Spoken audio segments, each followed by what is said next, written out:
immeuble moko il y a centaines de personnes na kati immeuble ya monene mingi ezwaki moto mokolo ya hier dimanche. Toyoki ke batu bakufi pe bana baza mingi na kati? Oui, préciser que 19 personnes bakufi pe na kati nango 9 bana balobi le plus jeune ya bana oyo akufi azali na 3 ans. Mais na nyonso ezali 19 personnes et puis 9 personnes bazali bana emike lokwa na lobi ya moke koleka za na 3 ans. Immeuble yango ezaki mulai ya batu bele bavanda kuna ba famille sika moko eza penza nini? Quartier babengi Bronx na kati ya New York eza kapenza na immeuble mingi. Et puis bandeko na biso ba africain pe mingi bazaka kuna na immeuble oyo elakisi balobi na biso ke batu mingi bazaki wana ezali ba West africain.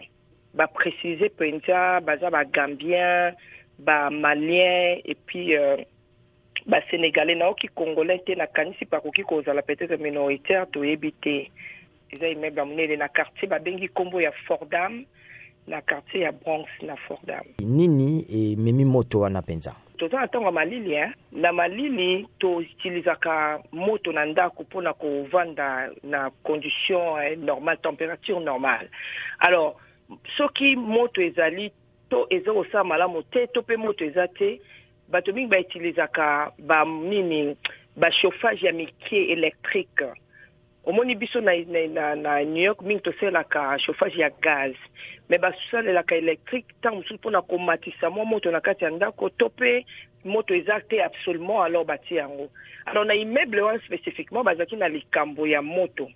Donc chauffage normal le bande ko sa malamu te. Alors na kati ya famille moko ba utiliser bon famille musupe basaki peut-être mais na famille o ba utiliser ki chauffage o électrique ya mokie nde yango moto ezalaki na problème. Je crois que chauffage ezaki déjà malamu te ya on te créer que sandinyo soyo et comme ke zo building mobimba pe boma bato le quoi to lobi 19 et puis na ko lobana onde ko balobi ebele bazali 60 d'ailleurs ba préciser o bazui ba pota bazui ba kozika bato musu baza na kati ba hôpitaux misusu baza komi bunda pona bomoyi na bango. Donc voilà. Kasele oni esalamaki po lisungi pesa mela bango nokite toyoki ke banda bazali koganga bosunga biso bosunga yaki mbangu te. Contrairement à ce que balobi que plus de 200 plombiers bayaki mbangu bayaki penza ezalaki na bilili tomoni yango pe mais pona ko calculer exactement na ngonga o ebandaki pe na ngonga o bayaki na okoka kopesa o penza pon wana te ya minute boni. Mais en général na tango esali makambo esandi penza na ndenge expérience moketo za yango na New York ede ya kambango.